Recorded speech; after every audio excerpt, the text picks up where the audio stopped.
The Definitive Treaty of Peace 1783. In the name of the most holy and undivided Trinity. It having pleased the divine providence to dispose the hearts of the most serene and most potent Prince George III, by the grace of God, King of Great Britain, France, and Ireland, Defender of the Faith, Duke of Brunswick and Lunenburg, Arch-Treasurer and Prince-Elector of the Holy Roman Empire, etc., and of the United States of America, to forget all past misunderstandings and differences that have unhappily interrupted the good correspondence and friendship which they mutually wish to restore, and to establish such a beneficial and satisfactory intercourse between the two countries upon the ground of reciprocal advantages and mutual convenience as may promote and secure to both perpetual peace and harmony. And having for this desirable end already laid the foundation of peace and reconciliation by the provisional articles signed at Paris on the 30th of November 1782, by the commissioners empowered on each part, which articles were agreed to be inserted in and constitute the treaty of peace proposed to be concluded between the Crown of Great Britain and the said United States, but which treaty was not to be concluded until terms of peace should be agreed upon between Great Britain and France, and His Britannic Majesty should be ready to conclude such treaty accordingly. And the treaty between Great Britain and France having since been concluded, His Britannic Majesty and the United States of America, in order to carry into full effect the provisional articles above mentioned, according to the tenor thereof, have constituted and appointed, that is to say His Britannic Majesty on his part, David Hartley, Esq., Member of the Parliament of Great Britain, and the said United States on their part, John Adams, Esq., late a Commissioner of the United States of America at the Court of Versailles, late Delegate in Congress from the State of Massachusetts, and Chief Justice of the said State, and Minister Plenipotentiary of the said United States to their High Mightinesses the States General of the United Netherlands, Benjamin Franklin, Esq., late Delegate in Congress from the State of Pennsylvania, President of the Convention of the said State, and Minister Plenipotentiary from the United States of America at the Court of Versailles, John J. Esq., late President of Congress and Chief Justice of the State of New York, and Minister Plenipotentiary from the said United States at the Court of Madrid, to be plenipotentiaries for the concluding and signing the present definitive treaty, who after having reciprocally communicated their respective full powers have agreed upon and confirmed the following articles. Article 1. His Britannic Majesty acknowledges the said United States, viz. New Hampshire, Massachusetts Bay, Rhode Island and Providence Plantations, Connecticut, New York, New Jersey, Pennsylvania, Maryland, Virginia, North Carolina, South Carolina and Georgia, to be free sovereign and independent states, that he treats with them as such, and for himself, his heirs, and successors, relinquishes all claims to the government, propriety, and territorial rights of the same in every part thereof.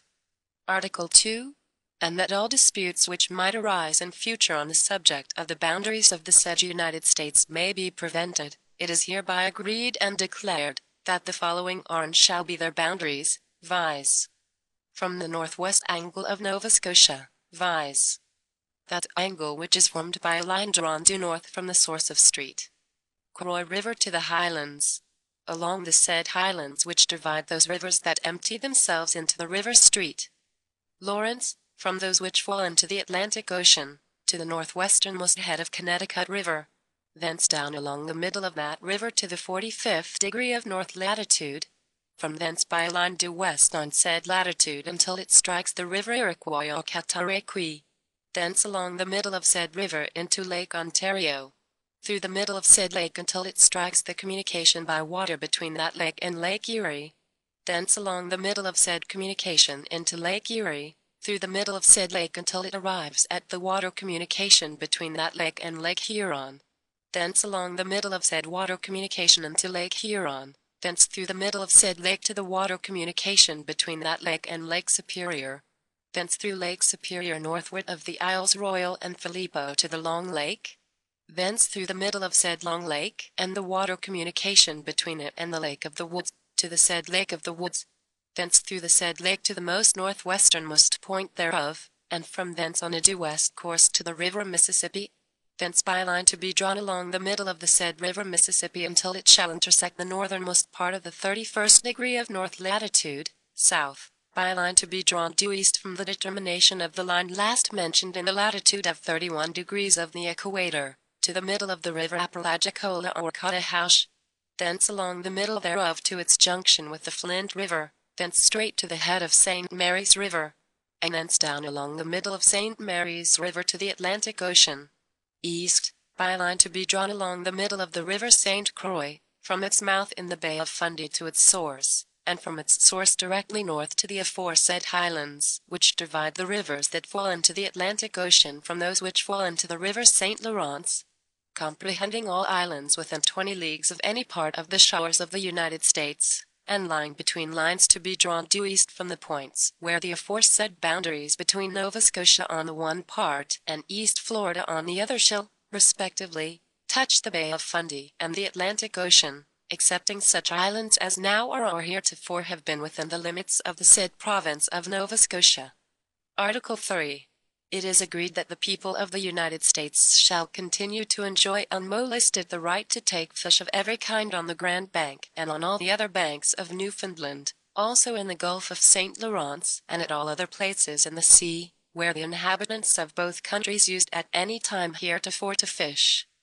And also that the inhabitants of the United States shall have liberty to take fish of every kind on such part of the coast of Newfoundland as British fishermen shall use, but not to dry or cure the same on that island, and also on the coasts, bays and creeks of all other of His Britannic Majesty's dominions in America, and that the American fishermen shall have liberty to dry and cure fish in any of the unsettled bays, harbors, and creeks of Nova Scotia, Magdalen Islands, and Labrador, so long as the same shall remain unsettled, but so soon as the same or either of them shall be settled, it shall not be lawful for the said fishermen to dry or cure fish at such settlement without a previous agreement for that purpose with the inhabitants, proprietors, or possessors of the ground. Article 4. It is agreed that creditors on either side shall meet with no lawful impediment to the recovery of the full value in sterling money of all bona fide debts heretofore contracted. Article 5. It is agreed that Congress shall earnestly recommend it to the legislatures of the respective states to provide for the restitution of all estates, rights, and properties, which have been confiscated belonging to real British subjects, and also of the estates, rights, and properties of persons resident in districts in the possession on His Majesty's arms, and who have not borne arms against the said United States.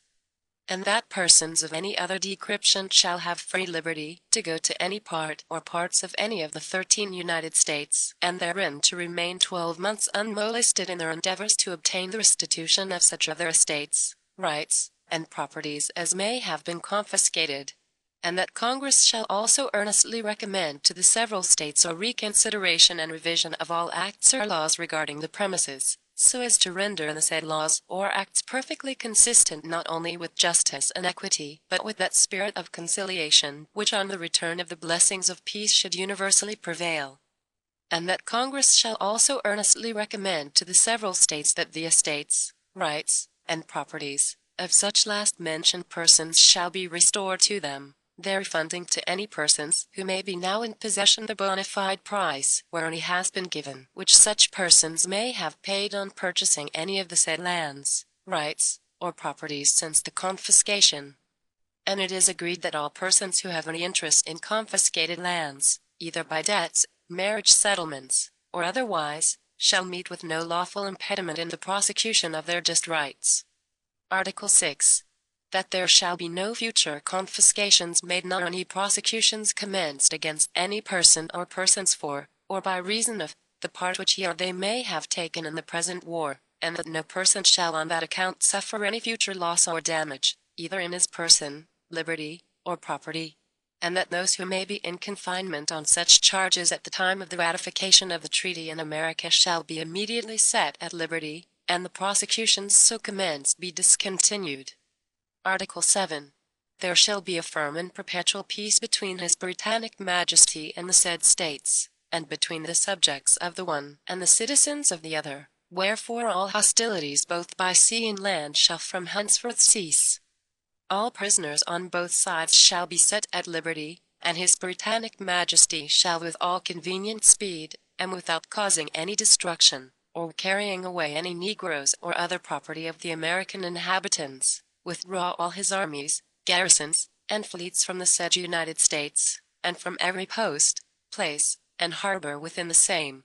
leaving in all fortifications the American artillery that may be therein, and shall also order and cause all archives, records, deeds, and papers belonging to any of the said states, or their citizens, which in the course of the war may have fallen into the hands of his officers, to be forthwith restored and delivered to the proper states and persons to whom they belong. Article 8. The navigation of the river Mississippi, from its source to the ocean, shall forever remain free and open to the subjects of Great Britain and the citizens of the United States. Article 9. In case it should so happen that any place or territory belonging to Great Britain or to the United States should have been conquered by the arms of either from the other before the arrival of the said provisional articles in America, it is agreed that the same shall be restored without difficulty and without requiring any compensation. Article 10. The solemn ratifications of the present treaty expedited in good and due form shall be exchanged between the contracting parties in the space of 6 months or sooner, if possible, to be computed from the day of the signatures of the present treaty.